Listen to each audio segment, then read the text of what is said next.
Hey guys, and welcome to Gentlemanly, the podcast for men who refuse to fade. I am Troy Francis. I'm the author of 11 books, mentor to thousands, and a guide to men navigating power, presence, desire, dating, and darkness. This isn't a podcast about pickup. It's not therapy. This is about truth, seduction, and style. And the mythic art of staying dangerous, even after most men have given up. Let's begin. Become the man who can't be broken. Not the man who avoids pain, but the man who alchemizes it. All right? Once more, we lean somewhat into stoicism in this episode. Most men think that strength means never feeling pain. Right? And that's why we get these 2D alphas out there who pretend to be unaffected by everything. And who knows? Maybe they are. Maybe they take a lot of drugs and they just don't, they just don't resonate with a lot of stuff. But the truth is that real strength is taking pain and turning it into power. This is this alchemizing piece that I'm talking about here. In this episode, I want to unpack what it means to become truly unbreakable, not invulnerable. Okay, not robotic, but you need to become the kind of man who can walk through the fire and come out sharper, leaner, and cleaner. Okay, so if you've been ghosted, betrayed, heartbroken, fired, overlooked, it's probably most of us. I think all of that's happened to me in the last week. This one's for you because you don't overcome pain by avoiding it, you alchemize it. All right, again, it's not about avoiding pain. It's not about simply overcoming it. It's about alchemizing it and using it to your benefit, okay?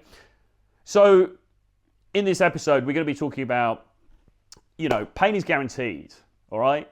But suffering is a choice. You've got to stop waiting for healing and start building power. There's this kind of the myth of the stoic, stone-faced man. We want to puncture that.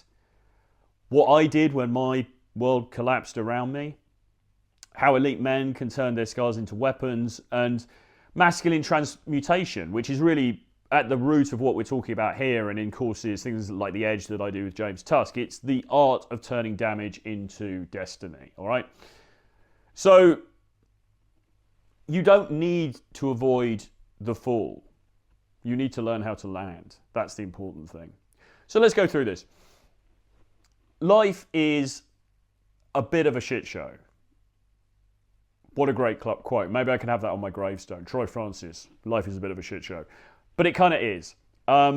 Nobody gets through life alive. We all die in the end. We have about, I think, 4,000 weeks. I could be wrong about that. I heard that stat yesterday from Tusk.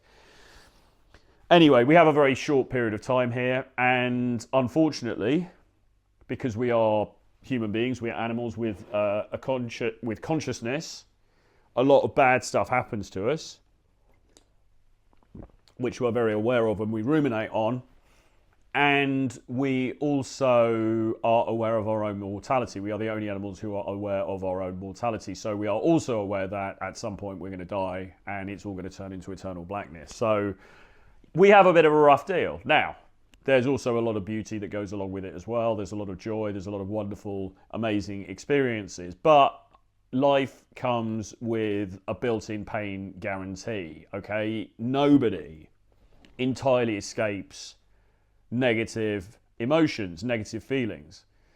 You might think, well, if somebody's rich and famous, then it's going to be easier for them. Not necessarily. Just recently, we saw Liam Payne, one of the singers from One Direction, who died in Argentina, I think it was, after an overdose. Somebody who had, at a young age, reached great success, fame, global pop career, and ended up dead very young.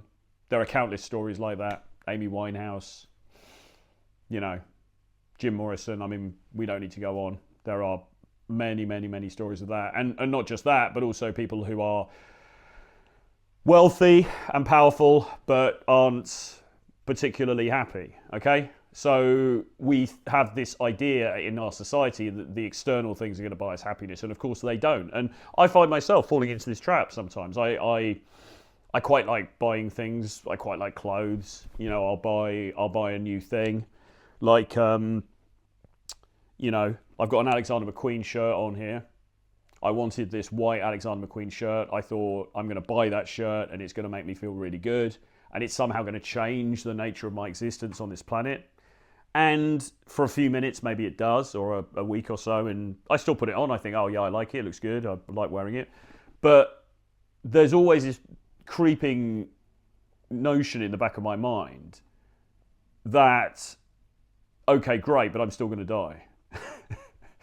Which is perhaps a bit of a morbid way of putting it, but maybe you know what I mean. Maybe you identify. I don't know, but it's kind of like it's almost like all of this stuff is a distraction.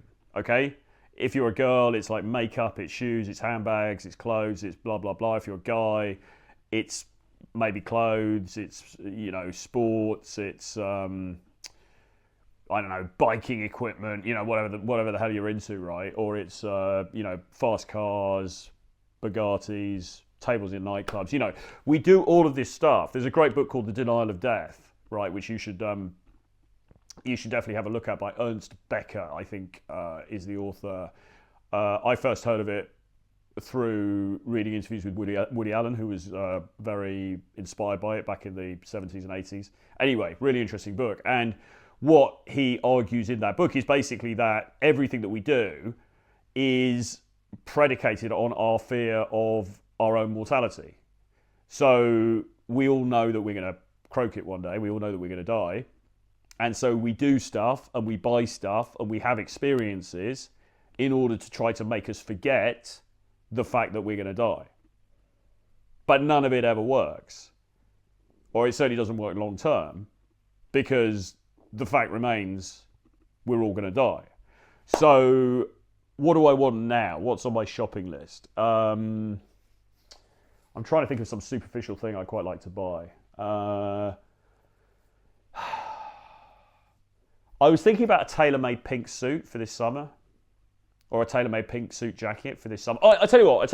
All right. Here's a better one.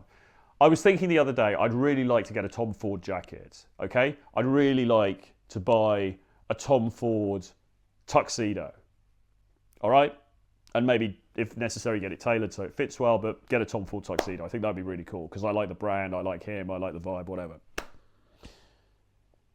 Is that ultimately going to change how I feel about myself? No. I mean, I've got a Dior tuxedo already. I wore it recently in Paris. I wore it. I've worn it, and I had that remodeled for me. I bought it second-hand, vintage, and I took it to Savile Row, which, if you know London, is where all the the great tailors are. And I had it completely remade so that it fits me perfectly. It's fantastic. I wore it in Dubai as well. Great, amazing jacket. Dior, Christian Dior, fantastic. And I like wearing it, and it's great. But does it take away my pain? Does it take away the existential fears that I suffer in the middle of the night when I wake up? Does it take away my concerns about the relationships in my life, about relationships with my family, about the purpose of my existence, about where all this is going, about the degree to which AI is going to affect my business and the business of other, people who are my clients? The existential threat of global war, the terror of my own mortality.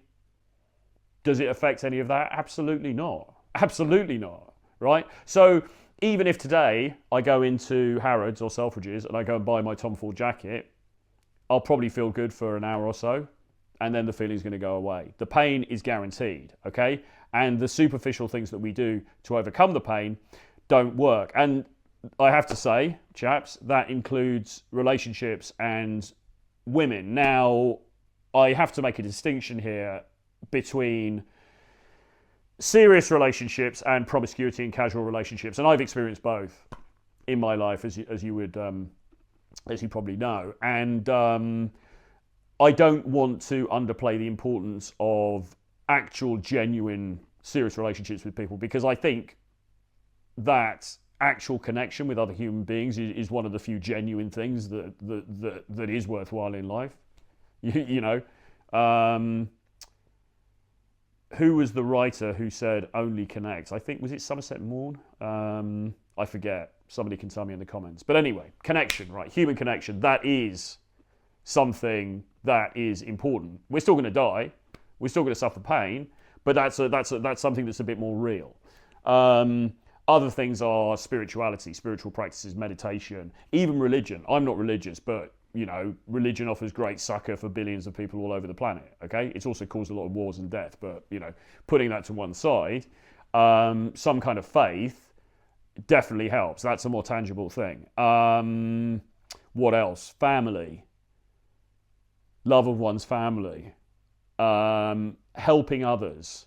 Okay, there are certain things, certain more spiritual things that can offer us some temporary respite from pain. And actually, when you go into 12-step recovery, if you ever have the misfortune of having to do that, they talk about alcoholism. They say, you know, if you feel the craving for a drink, why do you feel the craving for a drink? Well, because probably you're in pain for some reason.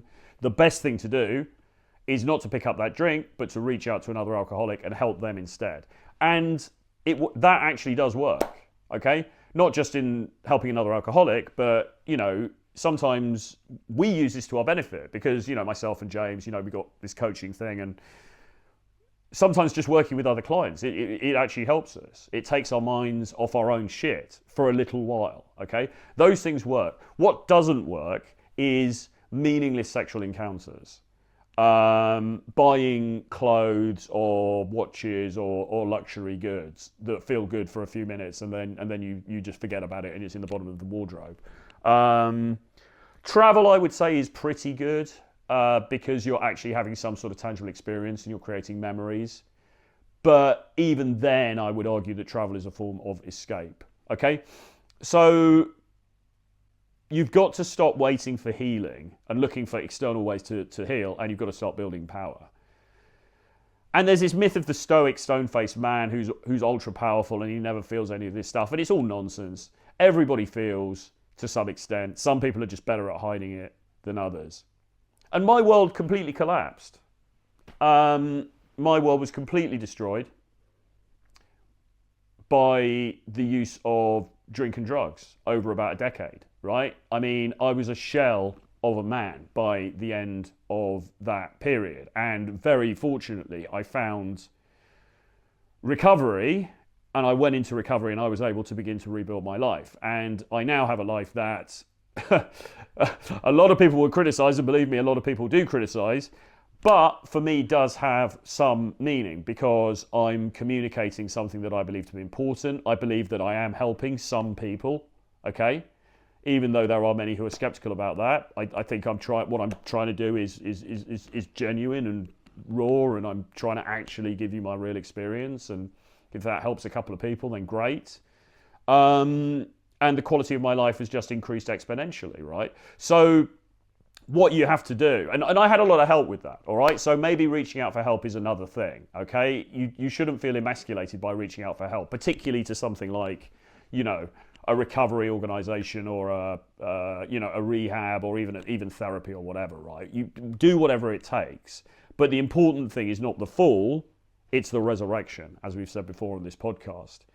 And then you need to turn your scars into weapons. And you can see me doing this really in real time because you'll notice that the last few podcasts have been quite vulnerable, really, quite raw. And I'm talking about stuff that is quite personal to me, but I'm actually, I don't want to say weaponizing it because hopefully it's helpful, but I am using it as fuel, okay? And hopefully people are taking something from it. So I'm using it as something that has value because it gives me value, because it gives me value to communicate it, and it gives you value because hopefully you get some value from hearing it and listening to it, and maybe it changing your perception of things somewhat. Okay, so you need to turn your pain into fuel. Masculine transmutation, it is the lost art of turning damage into destiny. Okay, so we're going to call this one to an end because my battery's running low, to be completely frank. But if you're in the fire right now, don't waste the burn. All right? Apply for one-on-one coaching with me. Or you can unlock the Gentlemanly Library. We're going to be starting a Gentlemanly community very soon. So there's going to be details coming up on that. But in the meantime, go to the Substack, subscribe, go for the paid subscription so you get all the articles. This is where it begins. If you want to talk, drop me an email, troy@realtroyfrancis.com, or DM me on one of my social platforms, and the links are below. But let's get going, man. We only get one shot at this, so don't let's waste it. Turn that pain into fire and then go and take over the world.